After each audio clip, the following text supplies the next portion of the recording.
간밤에 나온 글로벌 이슈들 함께 짚어드리도록 하겠습니다. 앞서 오프닝에서 언급했던 내용인데요. 바로 노동시장입니다. 노동시장 여전히 수급이 팍팍한 상황입니다. 최근 메타와 알파벳 등 빅테크 기업들이 어닝 미스로 주가가 급락하기도 했었죠. 그래서 페드가 긴축 속도를 조절할 것이다라는 예상도 나왔는데요. 그런데 이번 미국의 노동부의 구인 이직 보고서를 통해서 노동시장이 금리 인상을 견뎌낼 수 있다는 논리적인 근거가 생겨버렸습니다.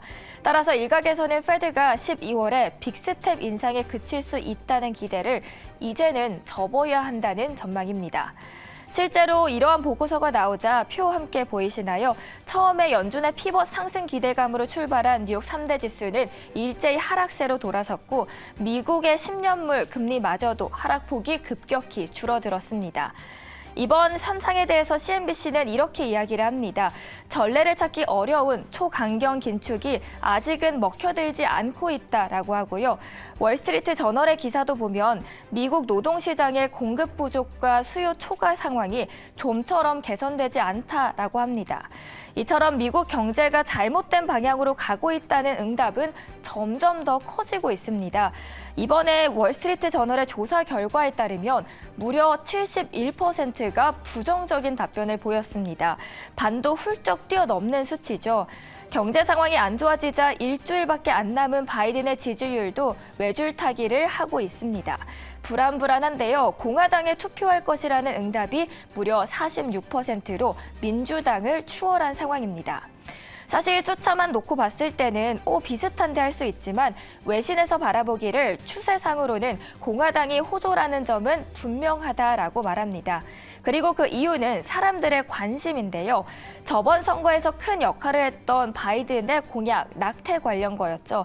그런데 이번에 사람들의 관심이 이제는 경제 문제로 이동하고 있기 때문이라고 합니다.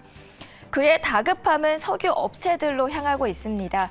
바이든은 트위터에 글을 올렸는데요. 석유 기업들이 전쟁 폭리를 취하는 것을 멈춰야 한다면서 주유소에서 미국인들에게 도움의 손길을 보내야 할 때라고 합니다.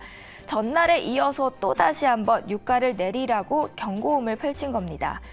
미국의 석유협회 CEO는 가격 하락에 대한 공을 차지하고 물가 상승에 대한 책임을 전가하기 전에 바이든 정부는 수급 불균형에 대처하는 데 진지해져야 한다라고 비판합니다. 이처럼 현재 다수당의 지위가 공화당으로 넘어갈 가능성이 크고 상원도 양당이 박빙승부를 벌일 것으로 예상되는 상황에서 유권자 초심을 조금이라도 움직이려는 시도로 보이고 있습니다. 정치 전문 매체 더히를 보면 석유 기업에 압박을 가하는 공식적인 요구는 앞으로 중간 선거를 앞두고 바이든 대통령과 민주당의 정치적으로 도움이 될 수 있다고 말합니다. AP통신에 따르면 고물가 그리고 고유가가 정부 여당에 타격을 줄 수 있기 때문에 이를 타개하려는 정부의 노력이 유권자들의 지지를 받을 수 있을 것이다라고 봅니다. 다만 업계는 물론 민주당 정부의 최고위직을 지낸 인사조차도 이를 비판하고 있는 목소리가 대다수 나오고 있습니다. 제가 목소리가 지금 너무 안 좋아서 물 한 잔 먹고 더 좋은 목소리로 시작을 해보도록 하겠습니다. 지금 시작해보겠습니다.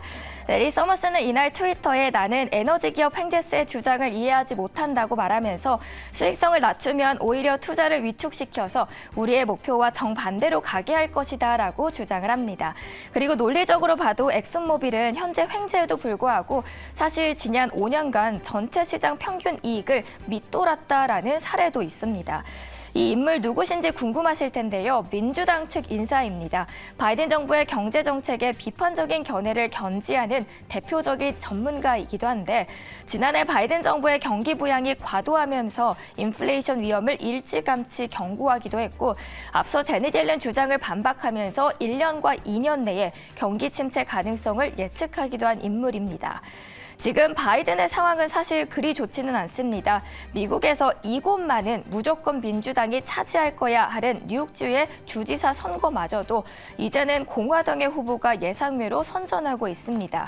너무 이례적인 나머지 외신에서는 28년 만에 공화당 후보가 뉴욕 주지사 선거에서 승리할 가능성도 있다고 말을 하는데 이런 상황 속에서 각 정당들이 당선됐을 때 한국까지 미치는 주식의 영향도 함께 살펴보시면 좋겠습니다. 이어서는 미국으로 함께 넘어가 보시죠.